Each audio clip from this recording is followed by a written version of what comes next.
చిత్తూరు జిల్లా కుప్పంలో నారా భువనేశ్వరి పర్యటించారు. ఎన్ కొత్తపల్లిలో పర్యటించిన ఆమె అక్కడ మహిళలతో నిర్వహించిన ముఖాముఖి కార్యక్రమంలో పాల్గొన్నారు. మీ ప్రేమ అభిమానమే తనను ఇక్కడికి తీసుకొచ్చిందని భువనేశ్వరి అన్నారు. చంద్రబాబు గెలుపు కోసం కృషి చేసిన వారికి ధన్యవాదాలు తెలిపారు. చంద్రబాబుపై కుప్పం ప్రజలకు నమ్మకం ఉంది కాబట్టే 8 సార్లు ఎమ్మెల్యేగా గెలిపించారని వెల్లడించారు, కొనియాడారు.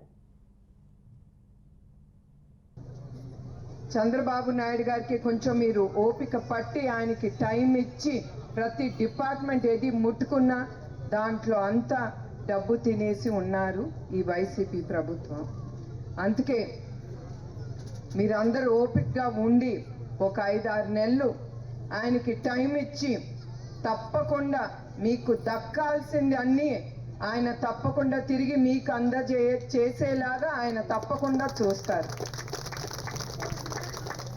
అందుకే మరొక్కసారి మా కుటుంబం ఎప్పుడు కుప్పం నియోజకవర్గ ప్రజలకి రుణపడి ఉంటుంది. మిమ్మల్ని మేము ఎప్పుడు మర్చిపోలేము మా కుటుంబం. అందుకే మరొక్కసారి మీ అందరికీ మా కుటుంబం తరఫున మీ అందరికీ పేరు పేరున నా హృదయపూర్వక నమస్కారాలు.